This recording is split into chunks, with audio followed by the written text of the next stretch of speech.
The blizzard of Beamer with real street fame. Street credibility, really ain't nothing changed. Hope you remember me. What is your man, John David? We in the house of legends. I done told y'all. You done saw my man Black Sheep Drez. You done saw Slick Rick. You done saw EPMD. And if you was up there, then you saw a DJ Scratch up in the building. And I gotta say, I gotta bring it up. I've never seen, you did something I've never seen before. I've been going to hip hop concerts my entire life.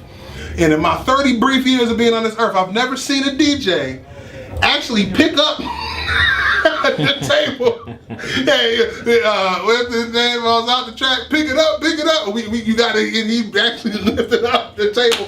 Was that something that's something you do on the regular, or is that something you do for the moment? That trick is, man, whenever that record came out, that Black Sheep record, what, 91 or whatever? Yeah, 91. That's when I came up with that trick, so it's been that long.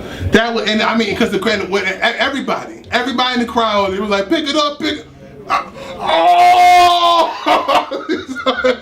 So now you've been DJing forever. When did you first touch the wheels of steel? Or when did you first get the desire for it? Man, like in the 70s, man. In the 70s, because once the DJing aspect first started, in the hood, like there was no video games or anything like that back in the mid to late 70s. So if you was playing sports or DJing was the new thing. Yeah. It wasn't even rappers back then, you know what I mean? It was just like DJing, and you had to be able to rock the mic as well. So the older dudes was doing it, you know what I mean? My brothers were older DJs, my brothers were DJs, and just me being a little brother, wanting to do what my older brothers do. That's when I first got the bug. Did you ever tell your brothers, I'm nicer than y'all now on DJing? Nah, but I always had to sneak get on the turntables, but they didn't know what I was. They didn't know I was sneaking. You know what I mean? And, right. And a few years later, they seen that I was nice. I'm like, yo, how did you get that good like that? I'm like, when y'all leave, I would just practice. Right. I mean, and just right. We ain't had no toys, so I just had a vivid imagination. So I would just do stuff that nobody was doing. You know what I mean? Right. Now, when was your first big? Like, when did you know I can do this for a living? I didn't know I could do it for a living for a long time, because actually nobody was doing it for a living. It was like recreation. Yeah. Yeah. Yeah, like hip hop wasn't a career, in the early 80s. It was just something that we was doing. Right. I mean, I like the main goal at that time was to get a record played on the radio. Yeah. So it wasn't about making money back then, but now back then also it was a little easier to get. I mean, it was hard, but it was a little easier to get. Like, you could just bring your record to a DJ and say, and if he was feeling you, he would throw it on. As opposed to now, you got to go through Clear Channel and all that other stuff. It's a little harder to get on radio. No, it was hard back then too, but just hard for a different reason. Yeah. Because it was hard back then because, like I said, all of this stuff was all being done for the first time. Right. You know what I'm saying? So at the time, disco was heavy. You know what I'm saying? And then the 80s electronic R&B. Yeah. Wasn't no hip hop. You know what I mean? Not on the radio and anything like that. So there wasn't no real channels to get your record played, even if you go to a DJ and hand it to him. Be like, I'm not playing this. You know what I mean? So it was always hard to get on the radio for different reasons.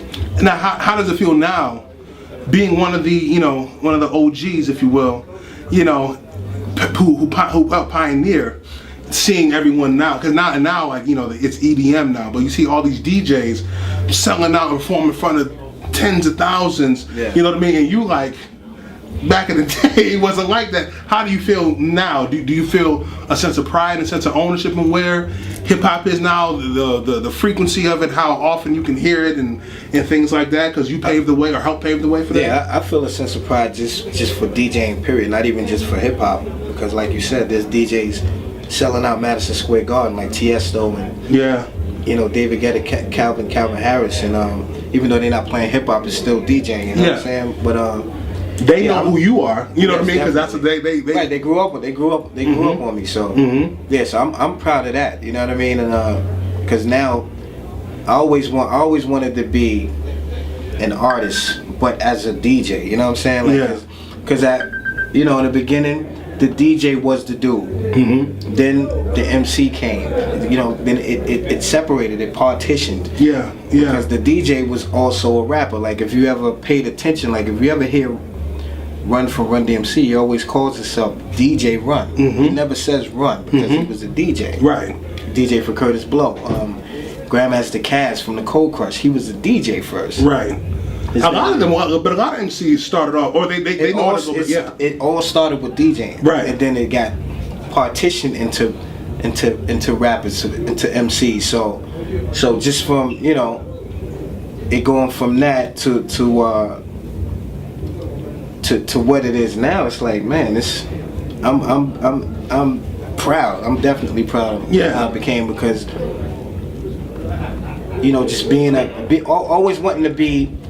I got sidetracked for a second, but my point was saying that it started with the DJ and then it split.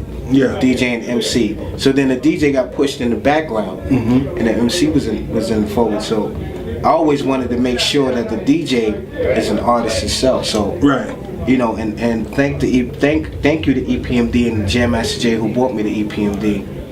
They gave me you know, 10, 15 minutes, 20 minutes to do a solo on stage and showcase what I can do. You know what I mean? Yeah. So unlike other groups, I was a show within itself. Yeah. Within a show. So I always wanted to just make sure the DJ was an artist itself. So even if my group ain't on tour, I get booked it's just to do that. You know what I mean? Right. Like to do parties or just to do that. No, we don't want you to do. We don't want you to do a party. We want you to perform. So right. So you know, so the DJ is an artist itself now. So you're living that. Like I said, your dream was to be an artist, but as a DJ, not just a DJ for someone else to do a party, but to put on a show. Right. And like I said, now you see the Tiestos and the Skrillex, Eon, Flux Pavilions, all these DJs. It's EDM, you know, is like the move now.